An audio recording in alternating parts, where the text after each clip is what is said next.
Chapter 11. The Wonderful City of Oz. Even with eyes protected by the green spectacles, Dorothy and her friends were at first dazzled by the brilliancy of the wonderful city. The streets were lined with beautiful houses, all built of green marble and studded everywhere with sparkling emeralds. They walked over a pavement of the same green marble, and where the blocks were joined together were rows of emeralds, set closely and glittering in the brightness of the sun. The window panes were of green glass. Even the sky above the city had a green tint, and the rays of the sun were green.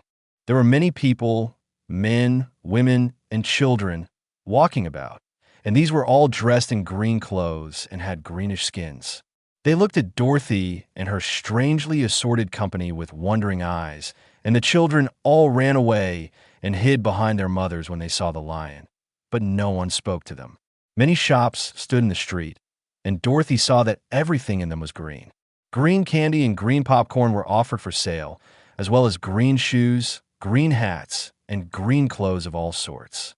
At one place, a man was selling green lemonade, and when the children bought it, Dorothy could see that they paid for it with green pennies. There seemed to be no horses nor animals of any kind. The men carried things around in little green carts, which they pushed before them. Everyone seemed happy and contented and prosperous. The guardian of the gates led them through the streets until they came to a big building, exactly in the middle of the city, which was the Palace of Oz, the Great Wizard.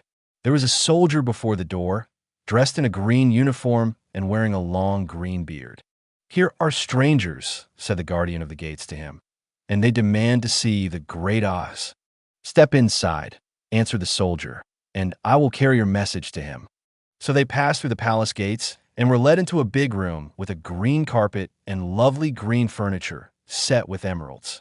The soldier made them all wipe their feet upon a green mat before entering this room, and when they were seated, he said politely, "Please make yourselves comfortable while I go to the door of the throne room and tell Oz you are here."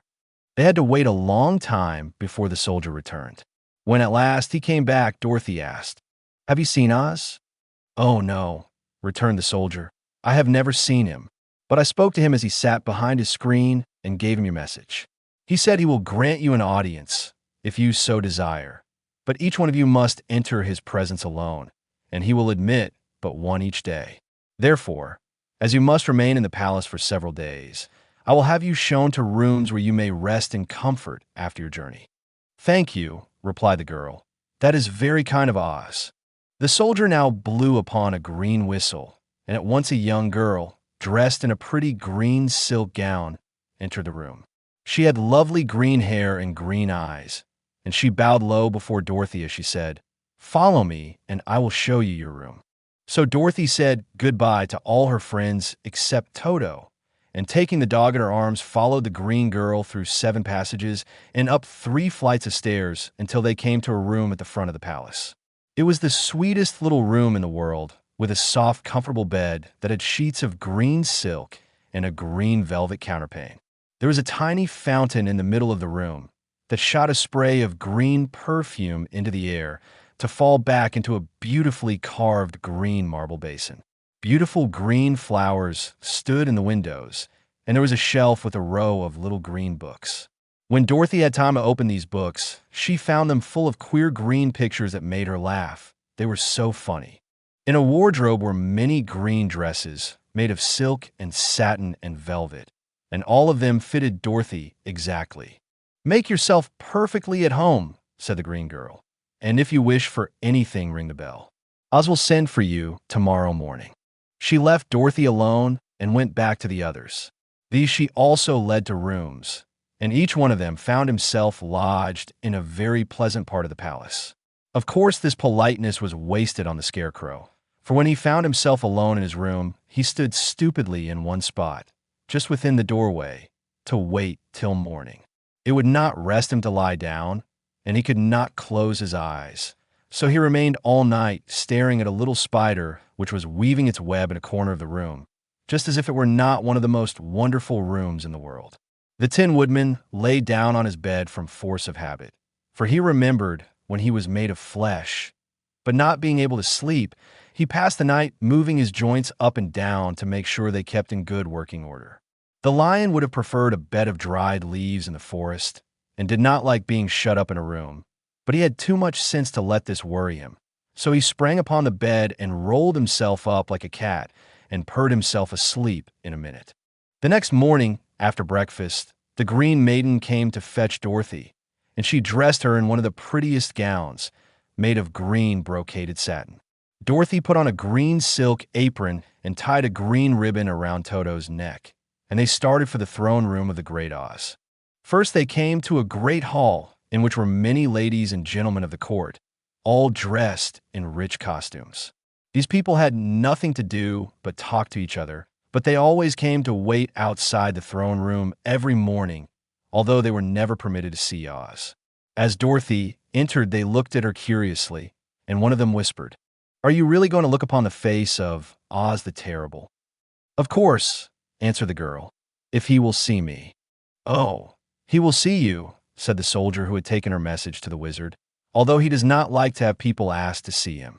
Indeed, at first he was angry and said I should send you back where you came from. Then he asked me what you looked like, and when I mentioned your silver shoes, he was very much interested. At last I told him about the mark upon your forehead, and he decided he would admit you to his presence." Just then a bell rang, and the green girl said to Dorothy, "That is the signal.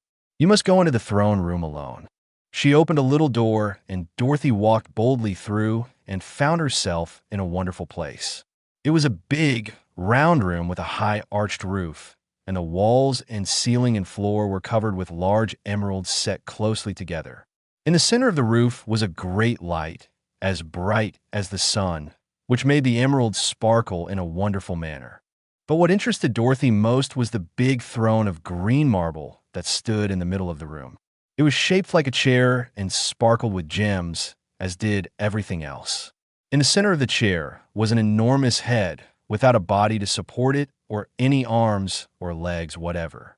There was no hair upon this head, but it had eyes and a nose and mouth, and was much bigger than the head of the biggest giant. As Dorothy gazed upon this in wonder and fear, the eyes turned slowly and looked at her sharply and steadily. Then the mouth moved, and Dorothy heard a voice say, "I am Oz, the great and terrible. Who are you, and why do you seek me?" It was not such an awful voice as she had expected to come from the big head, so she took courage and answered, "I am Dorothy, the small and meek. I have come to you for help." The eyes looked at her thoughtfully for a full minute. Then said the voice, "Where did you get the silver shoes?" "I got them from the Wicked Witch of the East. When my house fell on her and killed her," she replied.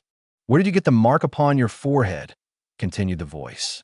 "That is where the Good Witch of the North kissed me when she bade me goodbye and sent me to you," said the girl.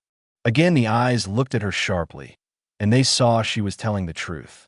Then Oz asked, "What do you wish me to do?" "Send me back to Kansas, where my Aunt Em and Uncle Henry are," she answered earnestly. "I don't like your country, although it is so beautiful, and I am sure Aunt Em will be dreadfully worried over my being away so long."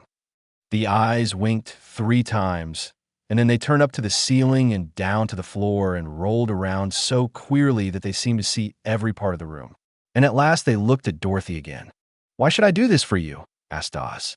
"Because you are strong and I am weak. Because you are a great wizard and I am only a little girl." "But you were strong enough to kill the Wicked Witch of the East," said Oz. "That just happened," returned Dorothy simply. "I could not help it." "Well," said the head, "I will give you my answer. You have no right to expect me to send you back to Kansas unless you do something for me in return. In this country, everyone must pay for everything he gets. If you wish me to use my magic power to send you home again, you must do something for me first. Help me, and I will help you." "What must I do?" asked the girl. "Kill the Wicked Witch of the West," answered Oz. "But I cannot," exclaimed Dorothy, greatly surprised. "You killed the Witch of the East, and you were the silver shoes, which bear a powerful charm. There is now but one Wicked Witch left in all this land, and when you can tell me she is dead, I will send you back to Kansas, but not before." The little girl began to weep. She was so much disappointed, and the eyes winked again and looked upon her anxiously, as if the great Oz felt that she could help him if she would. I never killed anything, willingly, she sobbed. Even if I wanted to, how could I kill the Wicked Witch? If you, who are great and terrible, cannot kill her yourself, how do you expect me to do it? I do not know, said the head, but that is my answer, and until the Wicked Witch dies, you will not see your uncle and aunt again. Remember that the witch is wicked, tremendously wicked, and ought to be killed. Now go, and do not ask to see me again until you have done your task. Sorrowfully, Dorothy left the throne room and went back where the lion and the scarecrow and the Tin Woodman were waiting to hear what Oz had said to her. There is no hope for me, she said sadly, for Oz will not send me home until I have killed the Wicked Witch of the West, and that I can never do. Her friends were sorry, but could do nothing to help her. So Dorothy went to her own room and lay down on the bed and cried herself to sleep. The next morning, the soldier with the green whiskers came to the scarecrow and said, "Come with me, for Oz has sent for you." So the scarecrow followed him and was admitted into the great throne room, where he saw, sitting in the emerald throne, a most lovely lady. She was dressed in green silk gauze and wore upon her flowing green locks a crown of jewels. Growing from her shoulders were wings, gorgeous in color and so light that they fluttered if the slightest breath of air reached them.